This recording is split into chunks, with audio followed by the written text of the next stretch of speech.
questions that I typically get from parents are a little bit about the process of history and assessment here. So if you could touch a little bit on how we get our history from the girls and what our psych assessment looks like. All right. A lot of our information will come from Irene Cotter, who is the person who does the intake. So there will be a basic bit of information I have. And then I will sit with the girl along with the therapist, because we start the team process pretty early. So I make sure the therapist's in the room and I get a standard psychiatric history, with the aim being to see if the girl herself understands what has been happening with her. I'm not trying to get what everybody else says is happening. That's not the main focus. I also want to know, does she understand how come she got here? Can she explain her medications to me? Does she know what she's taking and why? And what are her goals for being here? That's kind of what we try to do in the beginning. That brings up some other interesting things. Some girls are very aware of their medicines, and it's very easy to get information, but there are times when it is very, very valuable for me to have contact with parents who can give me a summary or some view of how they see their child's progress and what's happened. Because parents have information of their kids that no therapist or no professional ever will have. So it's very, very useful to hear from them. That gets us into a little bit of an interesting issue, because if the kids are over 18, I theoretically don't have to ask parents permission to do whatever I want to do to change medicines along with this child.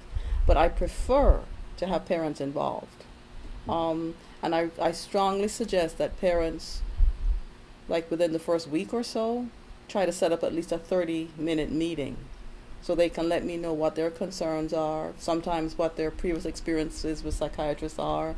Sometimes parents have worries that we're going to over-medicate their kids. I mean, reasonable things. So can they talk to me about some of that? So in that first hour assessment, you don't typically change medications or change anything about their medications? Not unless it's a really gross problem.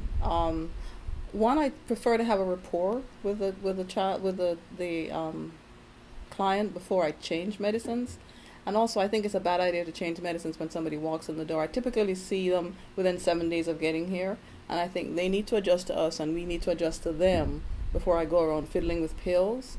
However, if somebody's falling asleep all day, right, I might alter something. And you don't ever change or alter anything without them knowing. So we're going to see them again before we change. No, they have to be. One of the things we really, really try to do here, because very often we get girls here who can't tell me why they're taking what. Mm-hmm. I'm just on these pills and somebody told me to swallow them, and I don't think that's helpful to what Fulshear Ranch Academy is trying to do. Mm-hmm. So I like them to have more involvement, to understand what they're doing. So nothing is going to be changed unless there's been a discussion.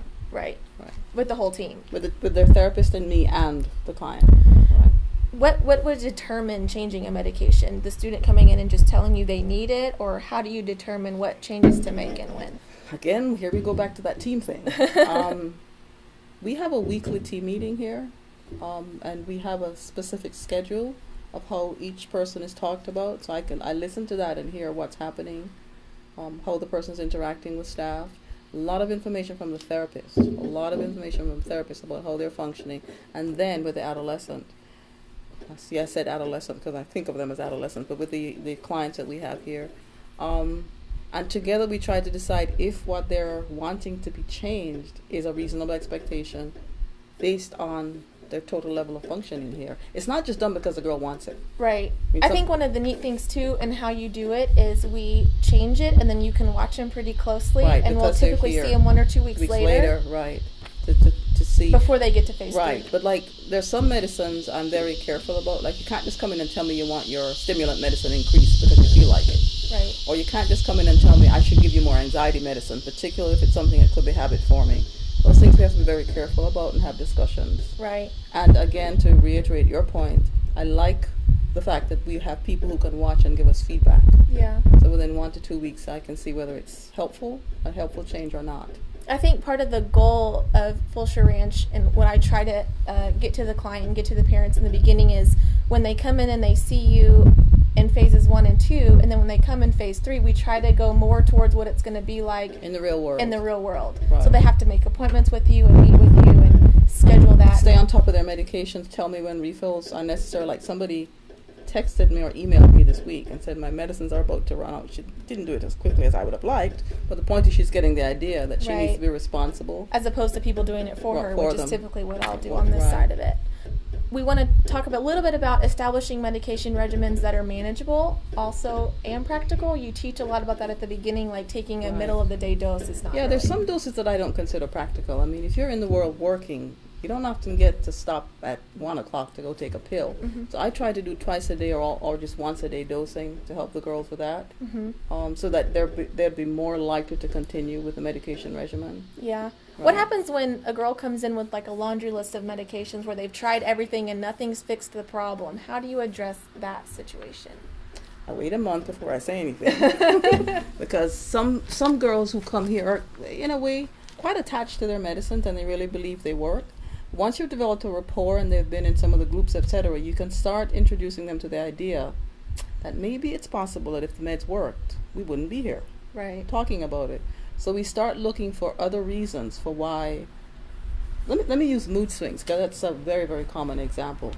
It's very difficult for some people to grasp the idea that their moods swing because of what they're thinking, right? And very often they're given pills to manage that kind of mood swing, and it doesn't work. Pills do not work for that kind of mood swing. Teaching people to manage their thinking or to use their thinking to manage their feeling is what's really helpful. And my experience here has been that over time it gets easier and easier for girls to see that distinction.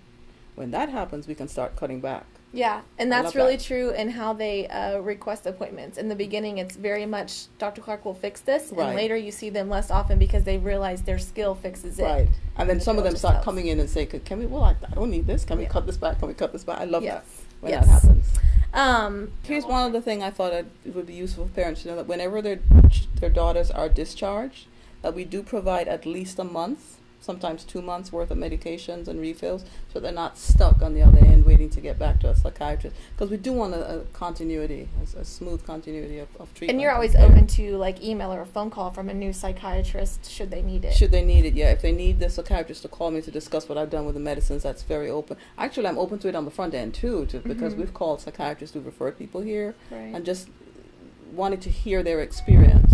Do you treat Fulshear Ranch girls after graduation? Usually I try not to. I usually send them back to their former treaters. One of the things you said earlier too is that we get kids here on a laundry list of medications very often because people are desperately trying to find some way to get these young ladies to function. Some of those medications have side effects that I tend to think of as intolerable, and some of the girls do. And since we treat mainly females, weight gain is a major issue. Right. So there's some medicines, weight gain and tiredness, and some of these medicines sort of make people foggy. So those are things I also look for as I'm going through the medications. People come in with complaints, I'm tired all the time, so I have to look at the medication list and say, now, could these medicines be contributing, and is there anything we could do about that?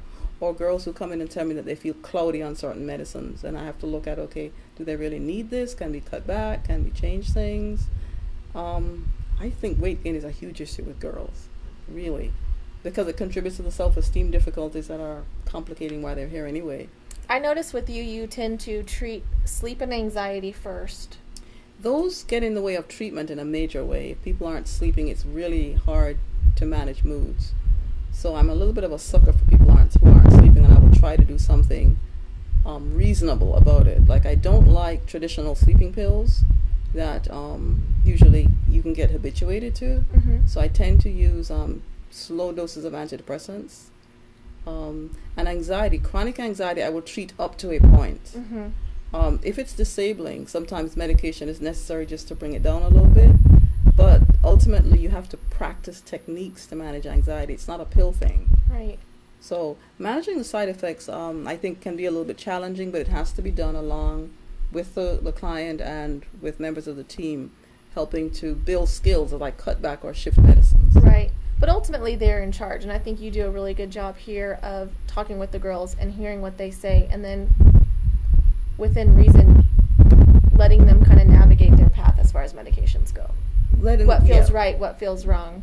Making reasonable decisions, but not doing what they want me to do all the time, because that's just not always useful. Right. That happened this morning, right, where somebody came in and said that she needed medicines for mood stabilization, but when you talk about it, it's a thought problem. Right. There's no point increasing medicines that could have potentially negative side effects when the real work needs to be managing thought. Right. We've touched on a lot of things in just discussing how we manage medications here at Fulshear. But just to summarize for parents, because I just wanted to find a way to try to help people understand kind of how we do it. But one of the main things we do is to try to understand what medicines are needed and exactly what this person needs. We do not focus on using pills for problems. We try to empower the girls to use their thought process to manage themselves too.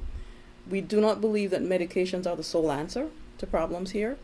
We understand that medications are necessary in some case, but we would like to balance that with a healthy understanding of how this person functions and how they can use their thought process to manage themselves. And all along the times that I see girls, this is what's in our minds here as the way we function here at Fulshear, is that we're teaching the girls to understand the role of medication, how it can be beneficial, areas where it is not going to be helpful, areas where they need to build in their thinking process to help themselves function. So we're not a med place and we're not an anti-med place. I love I love how you lay that, because then what we can do as the team when you're not here on Mondays is to really educate and reiterate for the girls to take that control and take that power and learn what they're taking and why they're taking it. Yes. So then when they see you again, they come more prepared. It's all ready about to empowering understand. and teaching people Right. what's reasonable and expectable. Right. And what are the limits of what medicines can do and what are the limits of what they absolutely cannot do. Yeah. So that we don't teach kids to focus on pills as a solution here. Right. We absolutely do not do that. Right.